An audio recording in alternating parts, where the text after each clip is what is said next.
महापाप। अगर एक शब्द में यूपी के बदायूं की घटना को बयां करना हो तो इसे महापाप ही कहेंगे। 50 साल की महिला से वो हैवानियत की गई जिसे इंसानियत शर्मसार हो गई।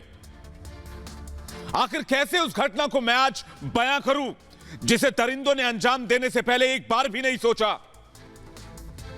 आखिर कैसे उस दर्द को बयां करूं जिसने एक महिला की निर्ममता से जान ले ली। आखिर कैसे उस दरिंदगी को अपने शब्दों में आपके सामने रखूं जिसे सोचकर भी रूह कांप उठती है। आखिर कसूर क्या था उस महिला का? मैं पूछता हूं, गुनाह क्या था? क्या उसे जीने का हक नहीं था? क्या उसे खुली हवा में सांस लेने का हक नहीं था? मैं कहता हूं कि हां था, लेकिन उसे पुलिस और कानून पर भी उतना ही भरोसा था। उसे खुद के महफूज और आजाद होने का भी उतना ही यकीन था जितना आपको, मुझे और हम सबको है। लेकिन यह भरोसा, यह यकीन एक दिन शीशे की तरह चूर हो गया और दरिंदों ने उस महिला के साथ हैवानियत की सारी हदें पार करते हुए उसकी जान तक ले ली। हैरान करने वाली बात यह है कि जघन्य अपराध को अंजाम देने के बाद भी आरोपी मजे में घूमते रहे और पीड़िता का परिवार पुलिस थाने के चक्कर काटता रहा। मैं पूछता हूं कि कौन है ये पुलिस वाले जिनके दिमाग में अंग्रेजी अफसरशाही जिनके दिमाग से नहीं जा रही, जिनको अपराध और अपराधी दोनों नजर नहीं आते, जिनको पीड़ितों का दर्द नहीं दिखता, जो आम लोगों की शिकायतों का संज्ञान नहीं ले पाते। हटा दो ऐसे पुलिस वालों को जो एक नारी के सम्मान की रक्षा नहीं कर पाते। नहीं चाहिए ऐसी पुलिस जिनको पीड़ितों का दर्द और उनकी शिकायत से कोई लेना देना नहीं है।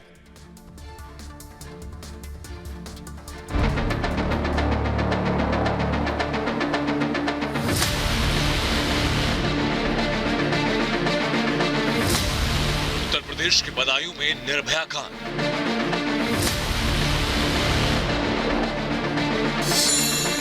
महिला से दरिंदगी की हदें पार।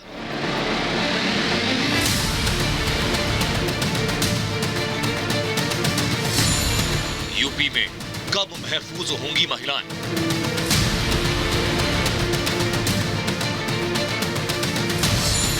हैवानियत के बाद महिला की हत्या।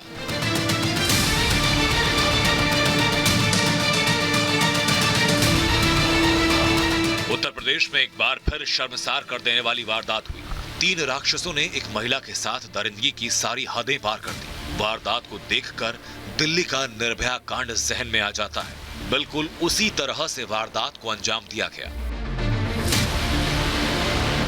सोचिए कि उत्तर प्रदेश में अब 50 साल की महिलाएं भी सुरक्षित नहीं। दरिंदों ने पहले महिला के साथ गैंगरेप किया, फिर इससे भी बड़ी हैवानियत की। आरोप है कि तीनों आरोपियों ने निर्भया कांड की तरह महिला के साथ दरिंदगी की, जिससे महिला को गंभीर चोटें आई। 2 आरोपी गिरफ्तार कर लिए गए, तो वहीं एक मुख्य आरोपी पुलिस की गिरफ्त से अभी भी दूर है। पुलिस ने आरोपियों को पकड़ने के लिए 4 टीमों का गठन किया। आनंद फानन में एसएसपी संकल्प शर्मा ने लापरवाही बरतने के आरोप में थानाध्यक्ष राघवेंद्र प्रताप सिंह को निलंबित कर दिया। थाना पुलिस की तरफ से जो लापरवाही हुई है उसके संदर्भ में जो जांच मेरे द्वारा आदेशित की गई थी उसमें तत्कालीन थाना प्रभारी की लापरवाही सामने आई है। उसी आधार पर उन्हें निलंबित किया गया है। इसके अलावा भी जांच जारी है और भी अगर किसी पुलिसकर्मी की थाना स्तर पर या अन्य स्तर पर जो लापरवाही सामने आती है तो उसके खिलाफ कार्यवाही की जाएगी। 3 जनवरी की शाम 50 साल की आंगनबाड़ी सहायिका घर से किसी काम के लिए निकली थी। पहले से ही घात लगाए तीनों दरिंदों ने महिला के साथ हैवानियत की। आरोपियों ने महिला का खून से लथपथ शरीर उसके घर फेंका और फरार हो गए।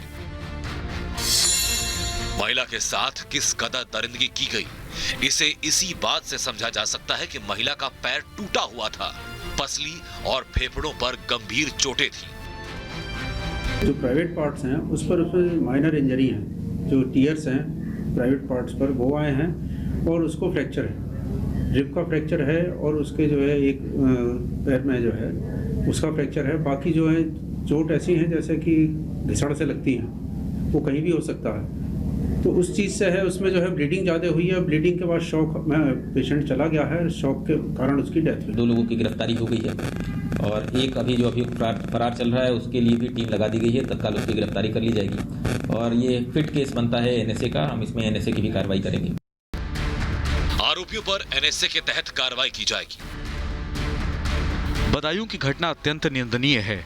अभियुक्तों के विरुद्ध कठोरतम कानूनी कार्रवाई की जाएगी। एडीजी जोन बरेली को घटना के संबंध में रिपोर्ट प्रस्तुत करने और यूपीएसटीएफ को विवेचना में सहयोग करने हेतु निर्देशित किया गया है। दोषियों को किसी भी कीमत पर बख्शा नहीं जाएगा। अभी 2 आरोपी पकड़े गए, एक फरार है। फरार आरोपी पर 50,000 रुपए का इनाम रखा गया। हैरानी की बात यह कि 3 जनवरी को महिला के साथ वारदात को अंजाम दिया गया और परिवार की शिकायत के बाद भी पुलिस उन्हें टहलाती रही। पुलिस रिपोर्ट दर्ज करने से बच रही थी। पुलिस परिजनों को गुमराह कर थाने के चक्कर कटवाती रही। पुलिस ने पहले आंगनबाड़ी सहायिका की गैंगरेप के बाद हत्या की घटना को झूठा बताकर कुएं में गिरने से मौत होने की बात कही। मामला अधिकारियों की नजर में और मीडिया में आने के बाद पुलिस ने आंगनबाड़ी सहायिका के घर वालों के तहरीर पर तीनों आरोपियों के खिलाफ गैंगरेप के बाद हत्या की धाराओं में केस दर्ज किया। पुलिस ने 4 जनवरी को मृत महिला के शव का पोस्टमार्टम न कराकर 5 जनवरी को यानी 2 दिन बाद पोस्टमार्टम कराया। पोस्टमार्टम रिपोर्ट में गैंगरेप के बाद हत्या की बात साफ हो गई। मुख्यालय से एडीजी बरेली जोन को निर्देशित किया गया है कि वो तत्काल मौके पे जाएं और चीज़ों का जायज़ा लें और पूरी वस्तु स्थिति से हेडक्वार्टर्स को अवगत कराएं और ये हम लोग सुनिश्चित कराएंगे कि किसी भी स्थिति में कोई भी जो दोषी होगा इसमें बख्शा नहीं जाएगा और जो एक व्यक्ति बचा है उसकी गिरफ्तारी हम बहुत जल्द ही करेंगे। मामले पर महिला आयोग ने भी संज्ञान लिया। महिला आयोग परिवार से मुलाकात कर इस बात को तय करेगा कि परिवार कार्रवाई से संतुष्ट है या नहीं। बहुत ही शॉकिंग है। मैंने इमीडिएटली इस पे कॉग्निजेंस लिया है।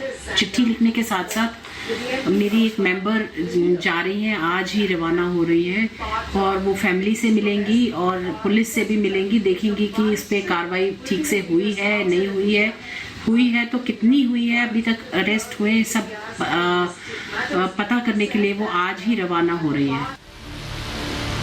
एक महिला के साथ इतनी बड़ी वारदात को अंजाम दिया जाता है और सियासी पार्टियां उस पर भी राजनीति करने से बाज नहीं आ रही।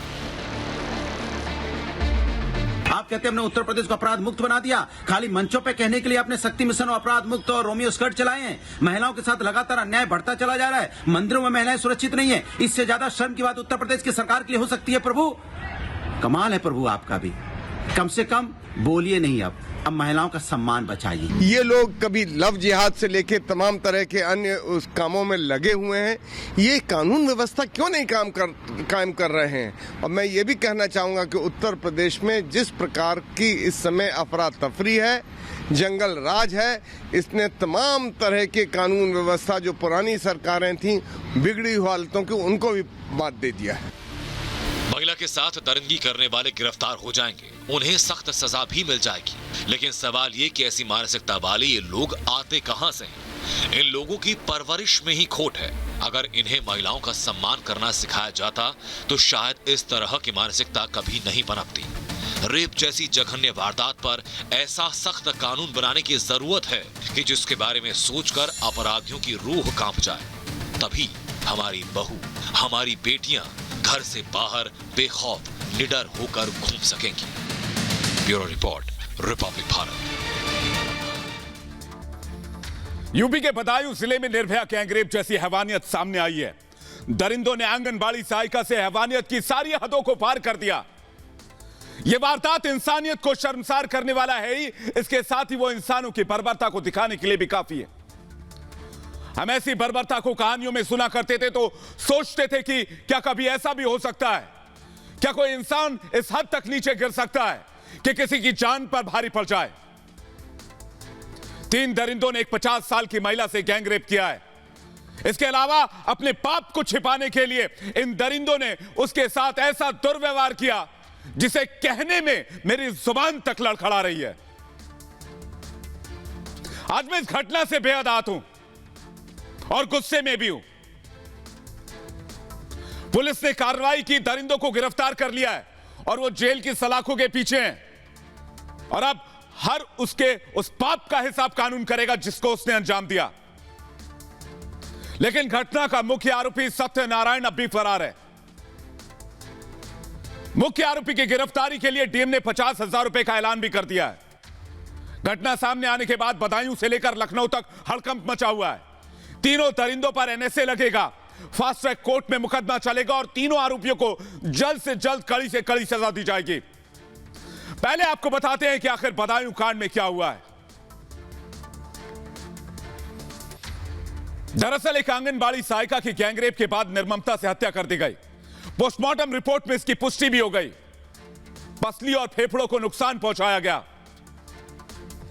महिला के एक पैर में भी गंभीर चोट आई थी। पुलिस ने 2 आरोपी को गिरफ्तार किया, लेकिन मुख्य आरोपी अब भी पुलिस की गिरफ्त से बाहर है। उसकी गिरफ्तारी को लेकर पुलिस की 4 टीमें बनाई गई हैं। लापरवाही बरतने के आरोप में राघवेंद्र प्रताप सिंह को निलंबित कर दिया गया है।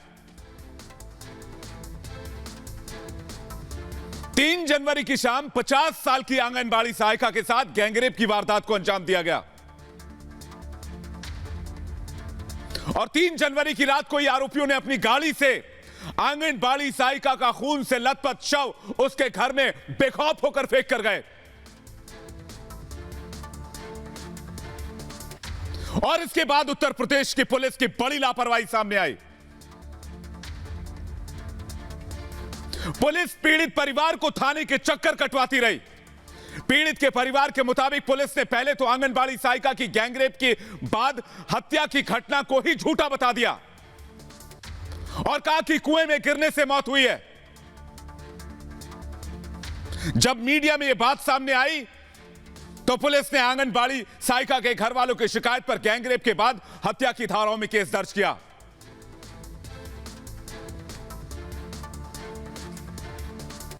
मैं पूछता हूं, कैसे मिलेगा एक आम नागरिक को इंसाफ? पीड़ित परिवार का कहना है कि पुलिस ने पोस्टमार्टम करवाने में भी देरी की। पुलिस ने करीब 48 घंटे के बाद 5 जनवरी को शव का पोस्टमार्टम करवाया। इस आरोप में थाना प्रभारी को निलंबित किया गया है। मैं उस खाकी वर्दीधारी शख्स से पूछना चाहता हूं कि आखिर क्यों पीड़ित परिवार को थाने के चक्कर कटवाया जा रहा था? किसे बचाने की साजिश की जा रही थी? पोस्टमार्टम कराने में 48 घंटे का विलंब क्यों किया गया? जब 3 जनवरी की रात ही महिला का शव उसके घर पर आरोपी फेंककर फरार हो गए थे तो मामले को दर्ज करने में आखिर देर क्यों की गई? पीड़ित परिवार की शिकायत पर केस दर्ज कर कार्रवाई करने की जगह लापरवाही क्यों बरती गई?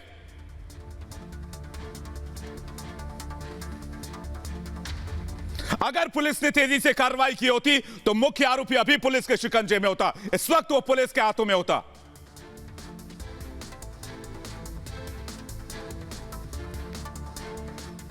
आगे बढ़ने से पहले मैं आपको दिल्ली के निर्भया कांड की भी याद दिलाना चाहता हूं। पूरे देश में एक चेतना जगाने की कोशिश की गई थी। इस कांड के बाद साल 2012 तारीख 16 दिसंबर, यह वो तारीख थी जब दिल्ली की निर्भया से 6 लोगों ने चलती बस में रेप किया था, जिसमें एक नाबालिग भी शामिल था। आपको पता है इस खौफनाक वारदात के बाद क्या हुआ था? पूरा देश एक सुर में दोषियों को फांसी की सजा की मांग कर रहा था। कड़कड़ाती ठंड के बावजूद दिल्ली समेत पूरे देश में, देश के दूसरे शहरों में लोग सड़कों पर थे। निर्भया के लिए, इंसाफ के लिए आवाज बुलंद कर रहे थे। देश की जनता कई दिनों तक सड़कों पर डटी रही। आम लोगों के इसी विरोध प्रदर्शन की वजह से सरकार को भी रेप से जुड़े कानून को सख्त करने के लिए मजबूर होना पड़ा था।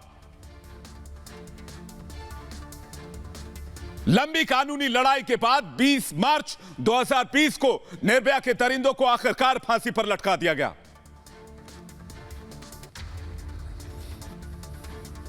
लेकिन अब भी देश में हर दिन निर्भया दरिंदों का शिकार होती है।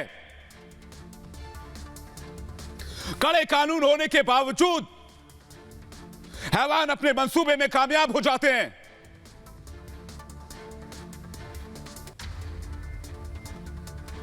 और कितनी निर्भया, मैं पूछता हूं। इस मामले के सामने आने के बाद सीएम योगी ने खुद मामले का संज्ञान लिया है। सीएम योगी ने इस मामले में एडीजी से रिपोर्ट मांगी है। निर्देश दिए गए हैं कि अगर एसटीएफ को लगाना पड़े तो उन्हें भी लगाकर जल्द से जल्द घटना में जांच की जाए और दोषियों को कड़ी सजा दिलाई जाए। सीएम योगी ने बदायूं कांड पर ट्वीट करते हुए घटना को निंदनीय बताया। योगी ने कहा कि दोषियों के खिलाफ कठोरतम कानूनी कार्रवाई होगी और घटना के दोषियों को किसी भी कीमत पर बख्शा नहीं जाएगा। इस मामले में थाना प्रभारी ने लापरवाही बरती। उसने न सिर्फ परिवार को गुमराह किया, थाने के चक्कर लगवाए, बल्कि अपने आला अधिकारियों को भी अंधेरे में रखा। यह खबर भी सामने आ रही है। लेकिन जब पीड़ित परिवार और ग्रामीणों ने हंगामा किया, तब जाकर थाना प्रभारी के खिलाफ कार्रवाई हुई और उसे सस्पेंड किया गया।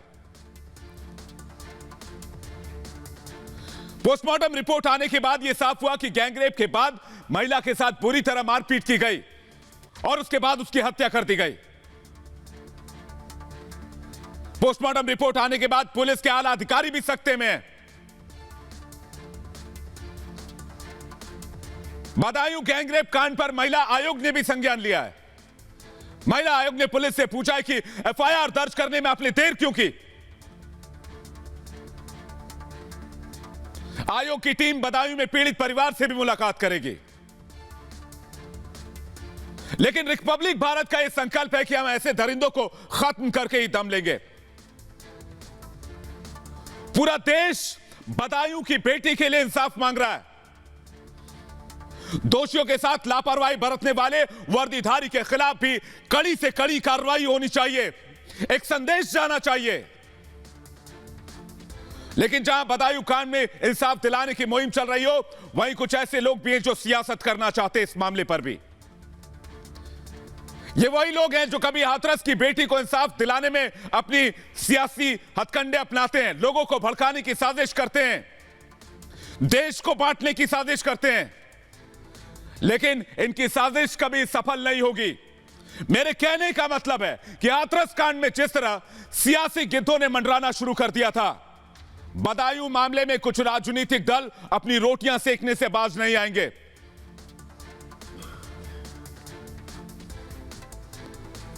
यूपी की सियासी जमीन से पूरी तरह गायब हो चुकी कांग्रेस भी इस केस के बहाने अपने पैर को जमाने की कोशिश करेगी।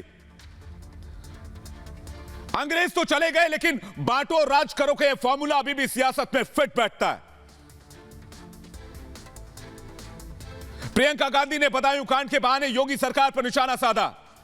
प्रियंका ने कहा कि महिला सुरक्षा पर यूपी सरकार की नीयत में खोट है। प्रियंका के साथ ही अखिलेश यादव भी योगी सरकार को निशाने पर ले रहे हैं। अखिलेश यादव ने ट्वीट कर कहा कि बदायूं में एक महिला के साथ सामूहिक बलात्कार के बाद हैवानियत और दरिंदगी का जो रूप पोस्टमार्टम में सामने आया, वो दिल को दहला देने वाला है। बीजेपी सरकार अपराधियों को बचाने की कोशिश ना करे और मृतक और उसके परिवार को संपूर्ण न्याय मिलना चाहिए। हम भी कहते हैं कि संपूर्ण न्याय मिलना चाहिए। दरअसल उत्तर प्रदेश में 2022 में विधानसभा चुनाव होने वाले हैं और विपक्षी दल योगी सरकार को घेरने का कोई मौका नहीं छोड़ना चाहती। चाहे वो हाथरस का मामला हो या फिर बदायूं का, विपक्ष इस मुद्दे पर सरकार को घेरेगी। हां, पुलिस से चूक हुई है और कठोर से कठोर कार्रवाई भी होनी चाहिए। लेकिन जो अखिलेश यादव आज सवाल उठा रहे हैं, ये वही अखिलेश हैं जिनके राज में लॉ एंड ऑर्डर का हाल सबको पता है। ये वही अखिलेश हैं जिन्होंने कोरोना वायरस यानी कि महामारी पर भी सियासत की। मैं पूछना चाहता हूं कि 50 साल की महिला की दरिंदगी से मौत पर भी क्या सियासत की जरूरत है? क्या बिना सियासत किए इस महिला के परिवार को इंसाफ नहीं दिलाया जा सकता? इंसाफ की लड़ाई नहीं लड़ी जा सकती?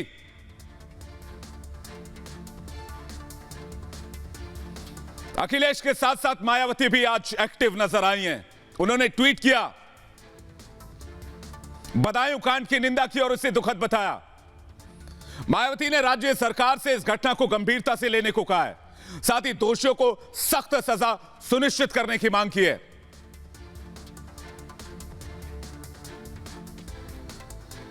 बदायूं की बेटी के साथ इस बर्बरता से आज पूरा देश आहत है। पूरा देश एक सुर में कह रहा है कि इंसाफ होना चाहिए, लेकिन मौत पर सियासत करने वालों को बाज आना चाहिए। क्या वो लोगों को भड़काकर अपनी राजनीतिक रोटियां सेकने की कोशिश करेंगे? लेकिन रिपब्लिक भारत के रहते हुए संभव नहीं है। हम ऐसे लोगों को बेनकाब करते रहेंगे जो पीड़ितों की भावनाओं को भड़काकर उसे आहत कर अपना हित साधने की कोशिश करते हैं।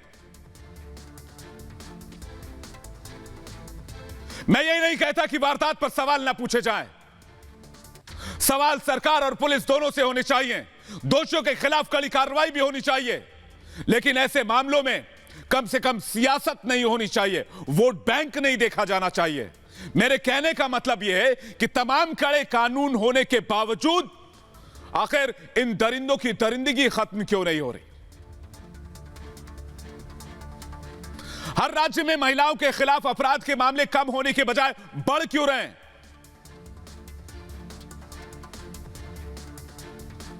इस पर सरकार और पुलिस प्रशासन को गंभीरता से विचार करना होगा, नहीं तो कड़े कानून तो बनते रहेंगे और बने भी हैं, लेकिन कहीं ना कहीं कभी ना कभी ऐसी निर्भया के मामले सामने आते रहेंगे, ऐसी कोई निर्भया दरिंदों की भेंट चढ़ती रहेगी।